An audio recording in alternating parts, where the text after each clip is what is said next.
സഹിക്കാൻ കഴിയുന്നതിന്റെ അപ്പുറത്ത് സ്വപ്നം കാണുന്ന പോലത്തെ ഒരു ഡാൻസ് മലേഷ്യയിലും ആഫ്രിക്കയിലും ഒക്കെ പോയി ഷൂട്ട് ചെയ്ത മോനെ റിവ്യൂ എന്ന് പറഞ്ഞതാ പ്യാരിന്റെ റിവ്യൂ.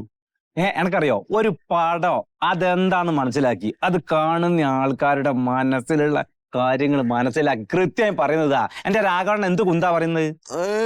പുള്ളി അടിപൊളിയാണ്, പുള്ളി പറഞ്ഞ കറക്റ്റ് ആണ്. പുള്ളിന്റെ എന്ത് അടിപൊളിയാന്ന് നീ പറയുന്നത്? റിവ്യൂ പറയണേ കറക്റ്റ് ആണ്. ഒരു പടം കണ്ട് പുള്ളി അതിന് കറക്റ്റ് ഡീറ്റെയിൽ ആയിട്ട് ഓരോ ഷോട്ട് ബൈ പറയും പുള്ളി കറക്റ്റ് ആയിട്ട്.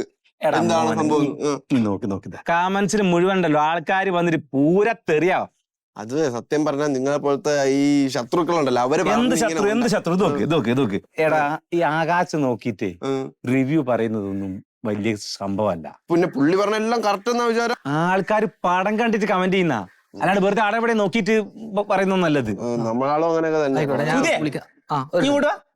ഇവനെ രാഘവണ്ണന്റെ റിവ്യൂ കണ്ടിട്ട് ഓരോ പടത്തിനെ പറ്റി ഓരോ വർത്താൻ പറയാൻ വന്നിരിക്കുക.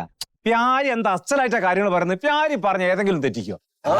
ഞാൻ വേറെ കാര്യം ചോദിക്കട്ടെ, ഈ മാസത്തിൽ എത്ര സിനിമകളുണ്ട്? ഞാൻ സമയം കിട്ടുന്ന അനുസരിച്ച് ഇറങ്ങണ കാണാറുണ്ട്. കാണും നിങ്ങൾ? ഞാൻ പ്യാരിന്റെ കണ്ടിട്ട് എല്ലാ സിനിമ ഞാൻ കാണല്ലോ.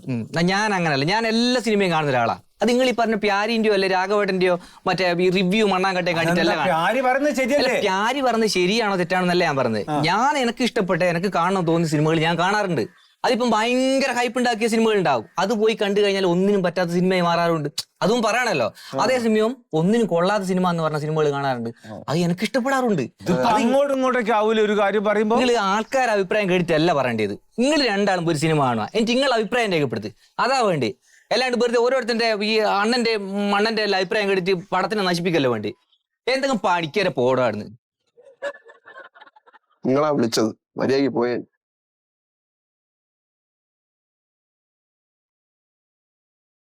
അല്ല പടം കാണണ്ടേ?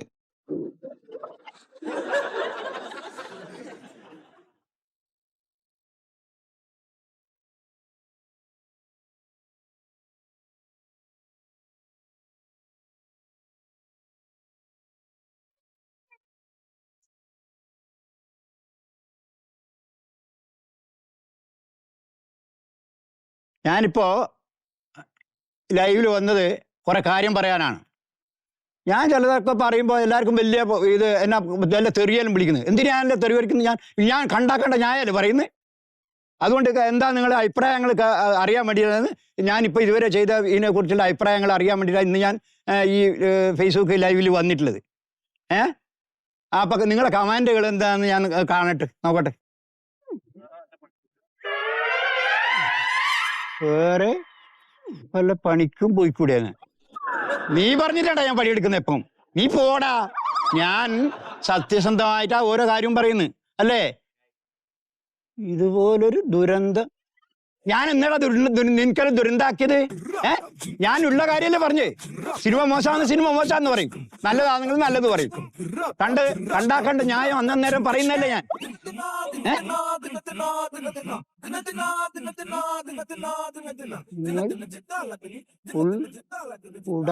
നിന്റെ എനിക്ക് പറയണ്ടല്ല. ഞാനൊന്ന് ഉടായ്പാക്കിനടാ കള്ള നമുക്കേ. ഞാനൊന്ന് ഉടായ്പാക്കിനി. ഇതൊക്കെ പറയാൻ താനാരാന്ന? ഞാൻ നിന്റെ അച്ഛൻ ഓളാർന്ന്. ഞാൻ ഒരു സിനിമയെ കുറിച്ചും നെഗറ്റീവ് പറഞ്ഞിട്ടുണ്ടെങ്കിൽ അതായത് മോശം സിനിമയെ കുറിച്ച് മോശം സിനിമ ആയതുകൊണ്ടാ പറഞ്ഞിനി. പോടാ നീ ആരാടാ പോടാന്ന് പറഞ്ഞു? നീ പോടാ പട്ടി. അത്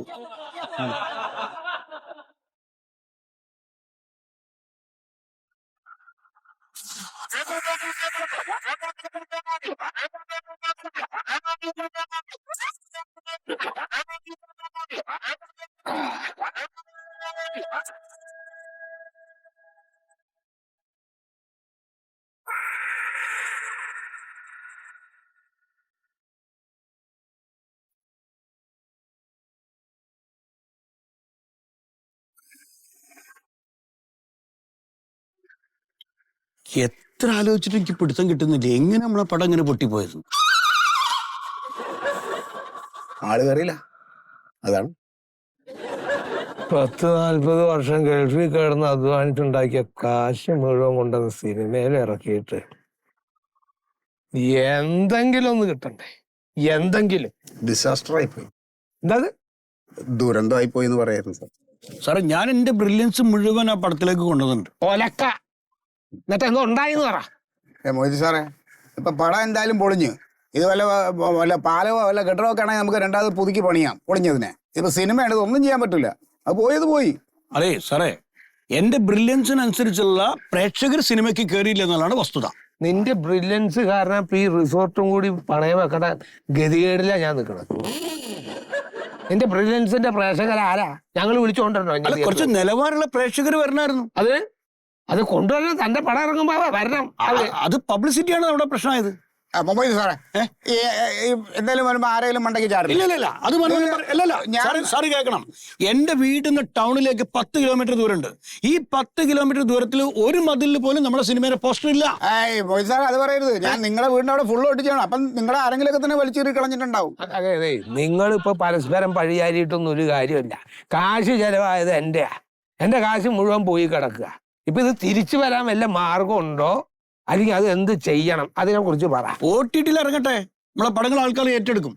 OTT ഇറങ്ങണമെങ്കിൽ ഇത് ആദ്യം തിയേറ്ററിൽ ഓടണം. സാറേ, ഈ ഇപ്പൊ വന്ന പടം തന്നെ അല്ലേ OTT പറഞ്ഞത്, അല്ലാതെ മാറ്റമൊന്നും സംഭവിക്കില്ലല്ലോ. നിങ്ങളൊരു കാര്യം മനസ്സിലാക്കണം. ഉണ്ണി മരിച്ച് അഭിനയിച്ചിട്ടുണ്ട് നമ്മളെ ഫിലിമിൽ. ഉണ്ണി മരിച്ചില്ലെങ്കിൽ അവനെ കൊല്ലണമെന്ന് വിചാരിച്ചാ കേട്ടോ.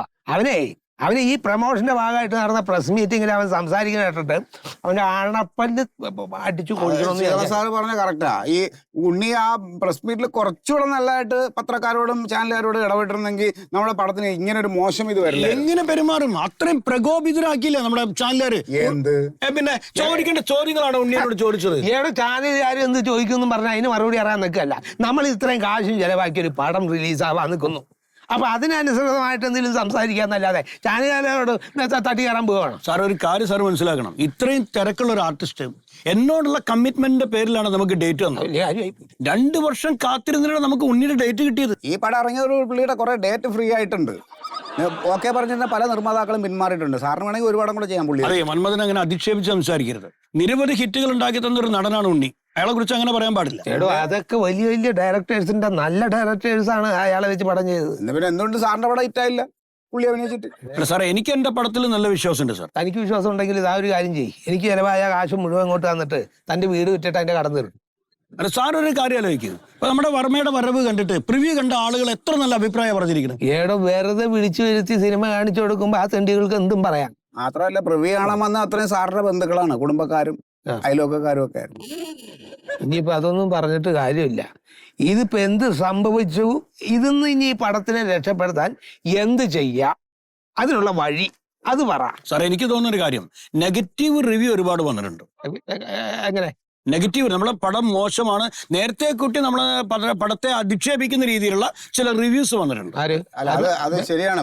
സാറ് പറഞ്ഞ ആ കാര്യം കുറച്ച് അങ്ങനെ ഒരു സംഭവം കേറിയിട്ടുണ്ട്. ഒരു പ്യാരിജാതനുണ്ട്, പ്യാരിജാതന്റെ റിവ്യൂ, അവന്റെ ഒരു യൂട്യൂബ് ചാനൽ. യൂട്യൂബിൽ ഇതൊക്കെ ചെയ്യുന്ന ഈ സിനിമ റിവ്യൂ പറഞ്ഞ ഒരുത്തനുണ്ട്.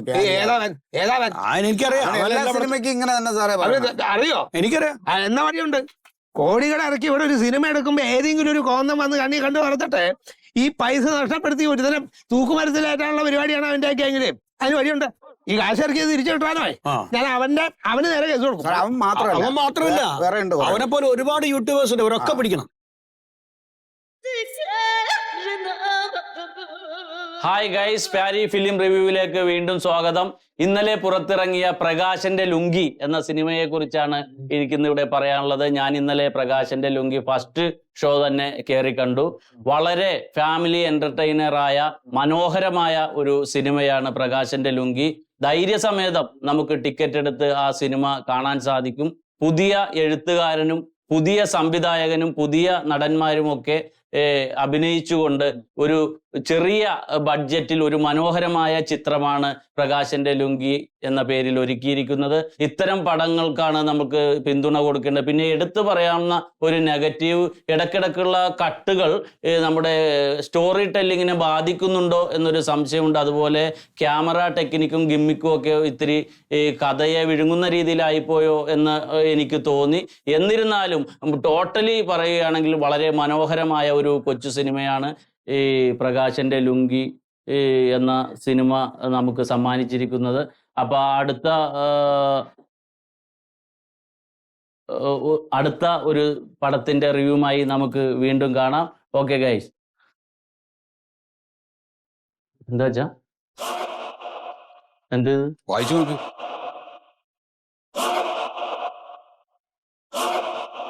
നിന്റെ ഈ വെളിവുകേട് പറയല് കാരണം ഏതോ സിനിമക്കാർക്ക് വലിയ നഷ്ടം പറ്റിയിട്ടുണ്ടെന്നും അവർ 2 കോടി രൂപ നഷ്ടപരിഹാരം ആവശ്യപ്പെട്ടിട്ട് നിനക്കെതിരെ അയച്ചിട്ടുള്ള വക്കീൽ നോട്ടീസാണത്. 2 കോടി രൂപയെ ഞാനടക്കാനാ? ആ പിന്നെ ആരടക്കണത്? ഞാൻ എവിടെ നടക്കാനാണ്? എവിടെയെങ്കിലും പോയി അടച്ചോ. എന്റെ കയ്യിൽ 5 പൈസ തരാനില്ല. മാത്രല്ല 2 കോടിയാണ്.